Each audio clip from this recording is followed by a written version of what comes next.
be seated. A reading from the Gospel of Luke, chapter 24. Now on that same day, two of them were going to a village called Emmaus, about 7 miles from Jerusalem, and talking with each other about all these things that had happened. While they were talking and discussing, Jesus himself came near and went with them, but their eyes were kept from recognizing him. And he said to them, "What are you discussing with each other while you walk along?" They stood still, looking sad.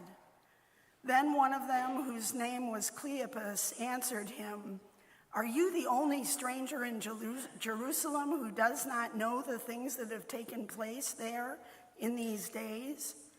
He asked them, "What things?"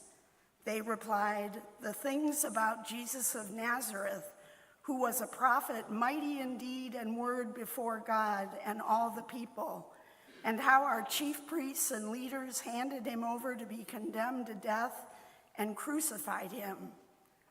But we had hoped that he was the one to redeem Israel.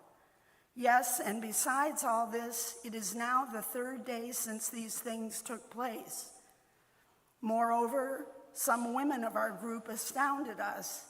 They were at the tomb early this morning, and when they did not find his body there, they came back and told us that they had indeed seen a vision of angels who said that he was alive.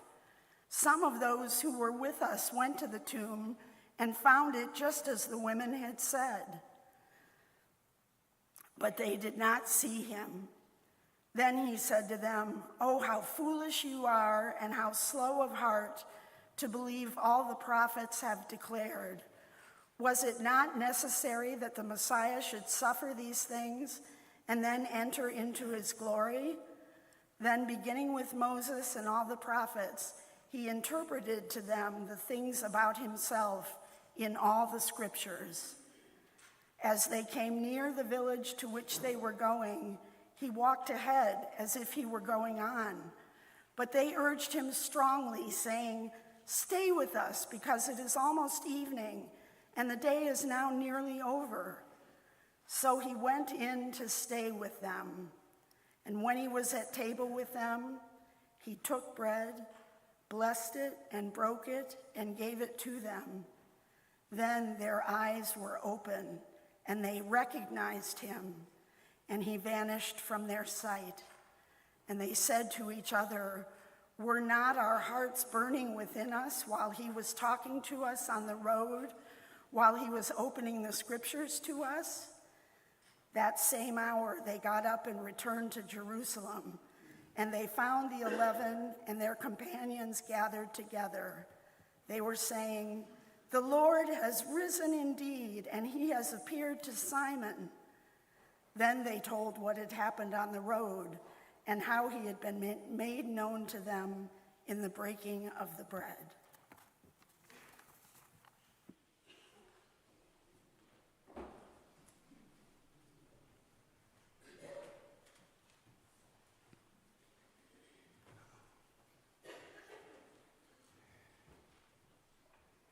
I bet you didn't know that Sunday morning was a dance. I'll get my hang of where to sit and things. I wish I was a fly on the wall in the middle of that conversation. You notice that it's the strangers who are telling Jesus the story of the crucifixion and resurrection. We had hoped, you say. Now that's not just a sentence, it's a feeling. That's what it sounds like when something you trusted, when something that you believed in, something you thought was going to hold, doesn't. I think a lot of us know that feeling right now. Not just in our personal lives, but in the world. Because it feels like we're living in a moment where the same events are happening. The same facts are out there, and yet people are walking away with completely different realities. And we're not talking about this in the abstract. I want to talk to you about real life. Family members that we used to sit around the table with. Now it's tense just being in the room with them. Friends we used to talk to easily, and now we don't even know how to start the conversation. People we used to trust who now say things or believe things that make us wonder whether the people that we love are even safe around them. Holidays used to feel like home, and now they feel like something that you have to brace yourself for. People who don't feel like they can fully be themselves anymore, who feel like they have to hide part of who they are just to sit at the table.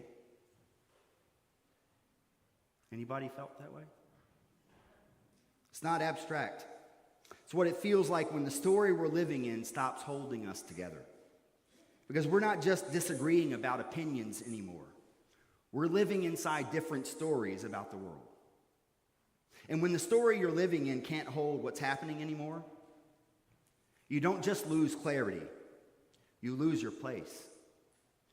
You don't know where you belong. And that's where our story begins this morning. Not in a sanctuary, not in a calm moment, but on a road. On a real road with dust under their feet, heat rising off the ground. They're on the long walk out of Jerusalem, and they're not wandering, they're fleeing. Because Jerusalem, for them, is no longer a safe place. See, as we heard, as the story was read, they just watched their teacher, their hope, the one that they believed God was working through, executed by the state. Publicly, violently, as a warning. This is what empire does. And if you were associated with him, this Jesus guy, if you were known to be part of that movement, you don't stay. You leave quickly, quietly, maybe even looking over your shoulder, because you don't know what might come next. And as they walk, they're not silent. The Gospel of Luke says they were discussing what happened. Well, that word is too soft if you look at Jesus' reaction. They were arguing. Their voices were raised. They were trying to piece it all together. What just happened to us? How did we get it so wrong?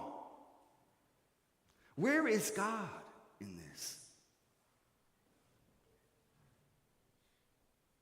And then they say it. We had hope. We had hoped that he was the one to redeem Israel. We had hoped this was our moment.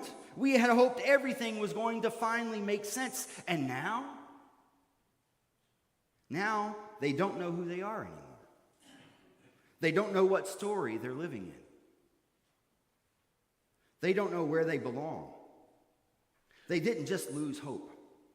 They lost their place in the story. And when that happens, it can feel like God is gone. Not as a statement, an experience. I'm not the only one who has experienced the moment when it feels like God is gone. You can find it in so many stories in Scripture. It's not a statement, it's an experience. We thought God was here, and now, silence. If you've ever had a moment like that where something you trusted collapsed, where the story you were living in couldn't hold what happened, then you know what this road was like. You know the Emmaus road intimately.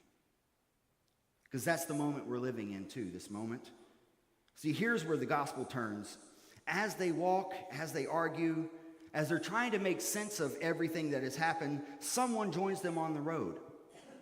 Notice there's no announcement, no authority.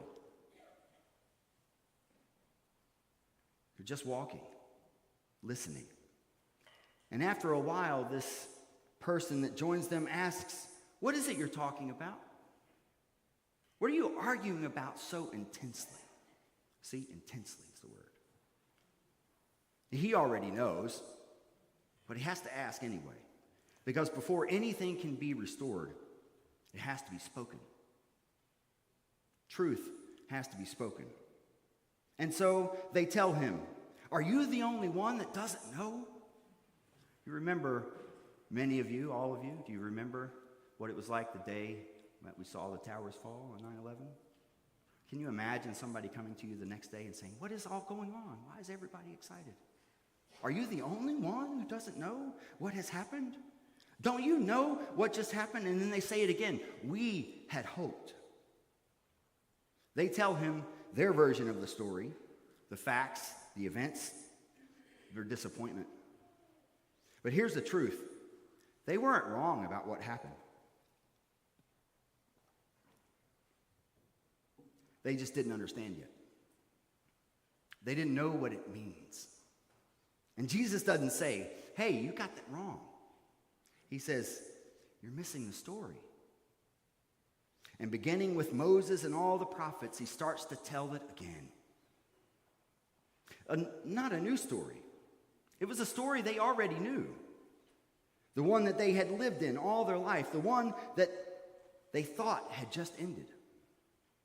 And slowly, they begin to hear it again. He takes everything that has happened, the death, the fear, the confusion, and places it inside of a bigger story, a story of redemption, bigger than they had even imagined. A story where suffering is not the end. A story where death doesn't have the final word. A story where God has not abandoned them, even here, even on this road, even in a moment where faith is gone. And something begins to happen. Not all at once, not dramatically, slowly. Their hearts begin to burn within them. Not because everything finally makes sense, but because they're starting to recognize who they are again. They're starting to find their place in the story. That's what belonging is. Belonging isn't having all the answers. Belonging is knowing that your life is still in God's story, even though you didn't recognize it, even when you didn't feel it, even when everything that you hoped for fell apart. And here's the thing. This isn't just their story. It's our story too. Because we're living in a moment where truth gets bent, where stories get shaped, where people start to believe that it's okay to exaggerate or distort, as long as it serves their version of the story that they want to tell. That's not okay. Because the moment we start bending the truth to serve a story that we want, we're no longer living in God's story. We're creating our own. And that never leads to the belonging that God has offered us. So please hear this clearly. We are called to be people who tell the truth. Not exaggerated truth, not weaponized truth, but clear, grounded, honest. Because truth is what allows us to live in reality together. And that's why the gospel matters. Because it gives us a story big enough to hold the truth. A story where pain is real, where suffering is real, where confusion is real, but none of it has the final word. Because the story that we belong to says, God has not abandoned you. God will never leave you or forsake you. Not when everything makes sense. Not when everything is clear, but right here on this confused, uncertain road. God is still present. God is still speaking. And more than that, God is still at work. There's redemption still unfolding in the world around us. And we've been invited to participate in it. Right here in Chagrin Falls. Here in Northeast Ohio. Here in your homes, in your relationships. In the very places where belonging might feel the most fragile. I don't know about you, but that's what I want. I want the moment where something inside me comes back to life again. Where the confusion is still there, the questions might still be there, but the world hasn't magically fixed itself, and yet something in me knows that I'm still in the story. Were not our hearts burning within us? Not after everything was resolved, not after everything made sense, while they were still on the road, while they were still confused, their hearts began to burn. That our hearts would burn within us like that. Not with anger, not with fear, but with a steady fire of the recognition of the love of God. God is still here. The story still holds. You still belong, even here, even now, even in this moment when things don't make sense. So my invitation this morning, the invitation of the gospel is simple. Live your life, but live it inside story. Tell the truth. Refuse what is false. Stay present to one another, even in our confusion, even in our disagreements. And trust that even when you didn't recognize it, God was walking with you the whole time. We had hope.